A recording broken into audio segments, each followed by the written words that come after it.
The removal and vandalism of some historic figures is reverberating in the U.S. and around the world. Some elected officials are reviewing their own monuments and acknowledging checkered past of racism and colonialism. As reported last night, statues of Christopher Columbus and Ponce de Leon were defaced in downtown Miami. Florida Senator Marco Rubio says those acts of vandalism detract from the opportunity to address the important issues.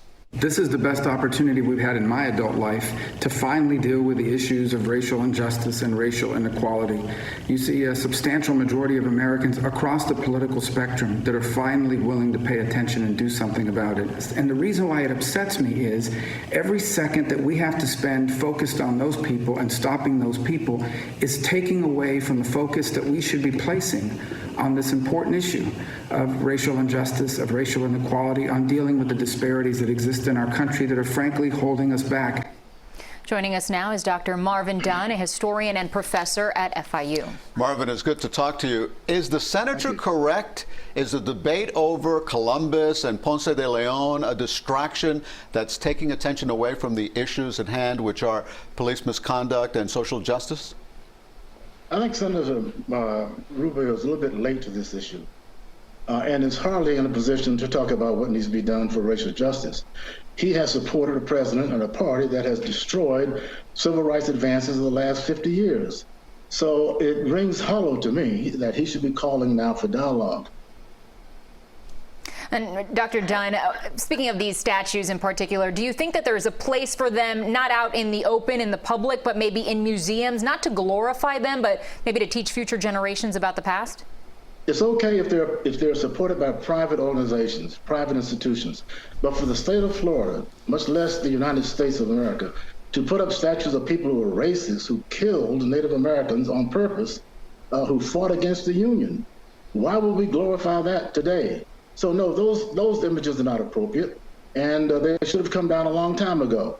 If people on private property with private funds want to put those up, that's another matter. But the state of Florida should not have Ponce de Leon representing the state of Florida in any sense at all. He was a murderer. He murdered slaves. He was one of the most hideous attackers on Native Americans. So there's a brutal history here. Some folks don't want that glorified, and I think I agree with that.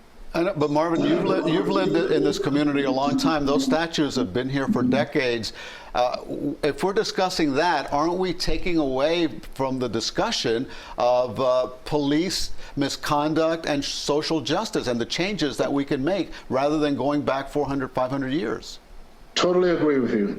I could not agree more. This is not the time to debate statues. We've been down that road before. What about the police? Why do we keep coming back to the same place again and again and again? It's always the police.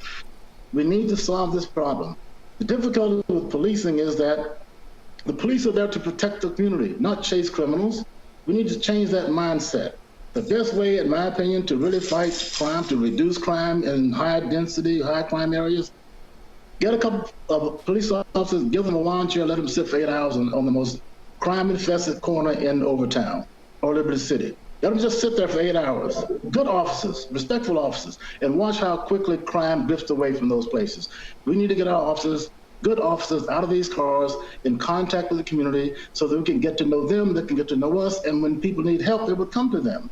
But riding around in these police cars with the windows up, the AC on full blast, and shotguns in the trunk is not going to be the kind of reform we need. Get out of the cars and talk to us. Community engagement sounds like you think is key. Now, Dr. Dunn, you were here for the Liberty City riots. What's your reaction to the demonstrations that we're seeing now in Miami compared to those back in 1980? The 1980 riot had one particular purpose. It was to kill white people. That's why people were out in the streets in Liberty City and other areas of the community. They wanted to kill because of the great injustice done to Arthur McDuffie. This is different. These are protests. These are not riots. People are not trying to kill anybody. We have left-wing and right-wing extremists that are trying to pull this into a race war, but most people out there are protesting peacefully and should be heard. It's time to change policing in our country. Let's start anew. Let's look at new ways to use the police effectively. Not defund them, but reform them so that they serve the community better. Well, a lot of people would agree that now talking about defunding the police and talking about these statues is not really constructive. Marvin, how do we bring people together? Because we've been having these discussions for many, many years, and then they're sort of forgotten. This is a moment in time and a good opportunity to bring people together. How do we do that? Something happened when the world saw evil in real time, murdering a man who's begging for his mama. King was just shot. This man was crucified, and the world took notice. You're right, Elliot. We don't have these kinds of chances very often. This is a moment to really do something different. It is very different from what happened in decades past. We have the world watching and demanding, not just America, but other places around the globe, get it right on race. Long enough leaving that issue unresolved.